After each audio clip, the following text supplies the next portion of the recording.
Halo anak-anak kelas 4 semuanya, salam sehat. Semoga kalian dalam keadaan baik dan sehat ya.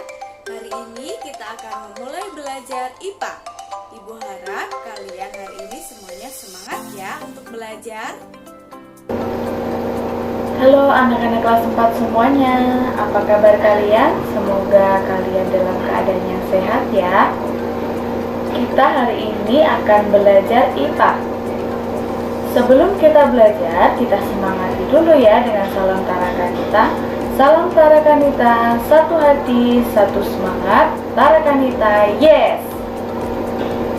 Tujuan pembelajaran hari ini yang pertama, melalui media PPT interaktif, anak-anak diharapkan mampu menjelaskan bunyi yang dihasilkan oleh benda. Lalu yang kedua, melalui media PPT interaktif, anak-anak diharapkan mampu menggali kegunaan dan bagian-bagian dari telinga dengan tepat. Siap untuk belajar anak-anak? Mari kita belajar. Yang pertama, kita harus tahu dulu apa itu bunyi. Bunyi adalah sesuatu yang dihasilkan oleh benda yang bergetar. Bunyi merupakan suatu yang penting bagi kehidupan manusia. Nah, setelah kita mengetahui apa itu bunyi, mari kita lihat 3 percobaan berikut. Di percobaan pertama, kita menggunakan media penggaris. Caranya, letakkan penggaris plastik di atas meja seperti pada gambar dan getarkan penggarisnya dengan jari tanganmu. Pastikan dengan baik ya anak-anak. Apakah penggaris yang kalian getarkan menghasilkan bunyi? Iya, tentu ya anak-anak ya. Penggaris yang kalian getarkan menghasilkan bunyi. Lalu kita lihat percobaan yang kedua. Kita menggunakan media karet gelang. Caranya, ambil sebuah karet gelang, kemudian kalian bentangkan dengan jari tangan dan jempol kalian. Setelah itu, petik karet gelang yang kalian bentangkan menggunakan jari tangan yang lain. Nah, apakah karet gelang yang dibentangkan tadi bergetar? Tentu ya anak-anak, selain bergetar, karet gelang itu akan mengeluarkan bunyi. Lalu kita lihat percobaan yang ketiga. Ini tidak menggunakan media ya anak-anak. Yang pertama, caranya letakkan tanganmu pada tenggorokan di lehermu. Lalu sambil memegang leher, bersuaralah beberapa kata. Apa yang kalian rasakan di situ? Pasti tangan kalian merasakan getaran yang ada di tenggorokan kalian. Nah, saat tenggorokan kalian bergetar, maka kalian akan mendengar suara kalian. Jadi anak-anak, dari ketiga percobaan ini dapat kita simpulkan bahwa bunyi berasal dari benda apa saja yang bergetar. Lalu mengapa kita bisa mendengar bunyi? Kita bisa mendengar karena memiliki indera pendengaran. Indera pendengaran yang kita miliki adalah telinga. Telinga selain berfungsi sebagai indera pendengaran, dapat juga digunakan sebagai alat keseimbangan. Telinga manusia tersusun dari 3 bagian, yaitu bagian luar, tengah, dan dalam.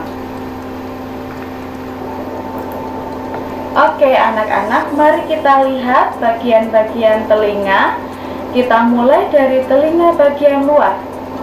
Telinga bagian luar terdiri dari daun telinga dan saluran telinga luar. Daun telinga memiliki fungsi untuk menerima dan mengumpulkan suara yang masuk ke dalam telinga.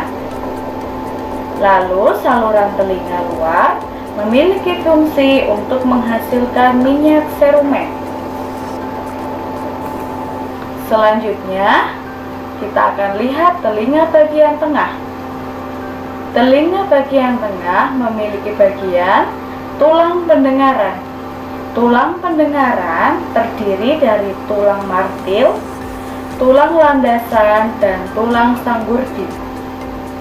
Dan ada satu lagi, yaitu saluran eustachius. Tulang pendengaran ini berfungsi untuk mengalirkan getaran suara dari gendang telinga menuju rongga telinga dalam. Lalu, saluran eustachius berfungsi untuk menjaga keseimbangan tekanan udara, telinga luar, dan bagian tengah.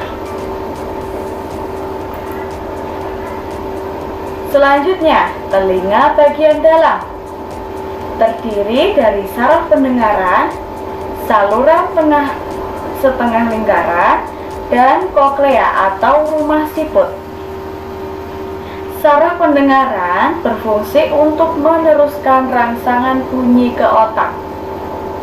Lalu ada saluran setengah lingkaran, itu berfungsi sebagai alat keseimbangan.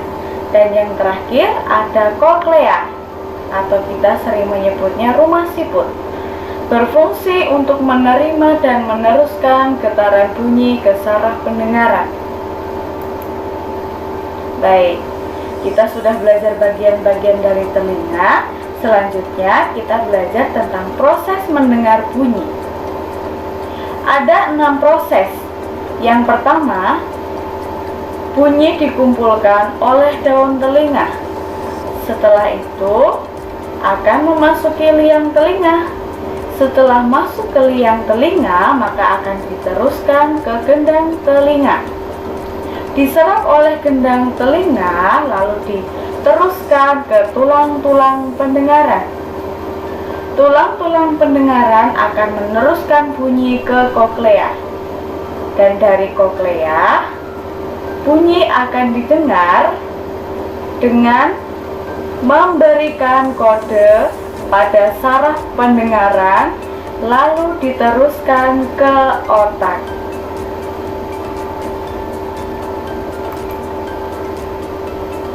Setelah itu, kita belajar cara merawat telinga ya anak-anak. Bagaimana cara merawat telinga? Yang pertama, kita harus membersihkan bagian daun telinga dan lubang telinga itu setiap hari. Yang kedua, jangan mengorek telinga karena dapat mendorong kotoran lebih dalam. Lalu yang ketiga, kita bisa mendengarkan musik dengan volume yang tidak terlalu keras. Dan yang keempat, kita harus bisa menjaga telinga kita agar tetap kering. Selanjutnya, kita juga harus tahu ya anak-anak, akibat kalau kita tidak merawat telinga. Yang pertama, pasti telinga kita akan kotor. Setelah telinga kotor, pasti proses pendengaran kita akan terganggu. Bisa juga menyebabkan infeksi pada telinga luar, tengah, dan dalam. Baik anak-anak, materi kita sudah selesai sampai di sini ya. Semoga materi hari ini bisa bermanfaat untuk anak-anak. Salam sehat dan tetap semangat.